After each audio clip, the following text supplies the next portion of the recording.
నమస్తే. నేను మీ వెంకట్. గజ్వేల్‌లో లొల్లి. గజ్వేల్‌లో లడాయి జరుగుతోంది. గజ్వేల్‌లో గొడవ జరుగుతుంది.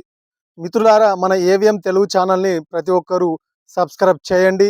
పక్కనున్న బెల్ బటన్ నొక్కండి. ఈ వీడియోను ప్రతి ఒక్కరు లైక్ చేసి అందరికి షేర్ చేయండి.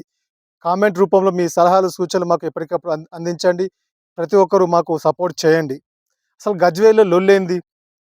దేనికయ్యా లొల్లి? నాకు అర్థం కాదు. అక్కడ జరుగుతుందేంది? ఫోటో లొల్లి.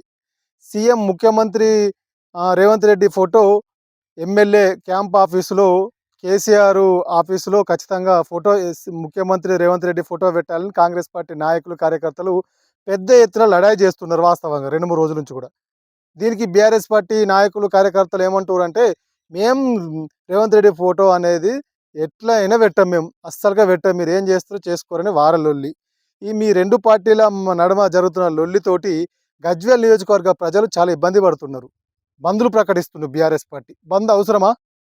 బంధులేంది? అసలు ఎవరు ఇబ్బంది పడుతున్నారు? అసలు నిజంగా వాస్తవంగా ఒక్కసారి ఆలోచిస్తే గజ్వేల్ నియోజకవర్గ ప్రజల పరిస్థితి చాలా ఘోరమైన పరిస్థితి ఉంది. అక్కడ రైతుల బాధలు ఏమి ఎదుర్కొంటున్నారు? రైతుల సమస్యలపై మాట్లాడే నాయకులు లేరు. మహిళల సమస్యలపై మాట్లాడే నాయకులు లేరు. నిరుద్యోగుల సమస్యలపై మాట్లాడే నాయకులు లేరు.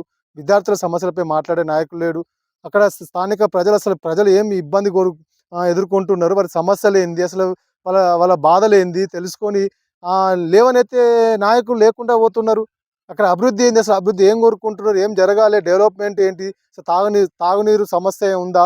సాగునీరు సమస్య ఉందా? అసలు ఏం అక్కడి ప్రజలకు ఏం కావాలి? అసలు ఏం కోరుకుంటున్నారు? ఏం జరుగుతుంది అక్కడ? అని మాట్లాడే నాయకులు లేరు.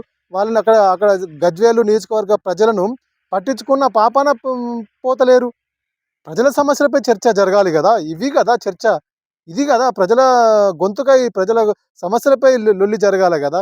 ఇదేంది ఫోటోల లొల్లేంది? ఫోటోల భాగవతం ఏంది?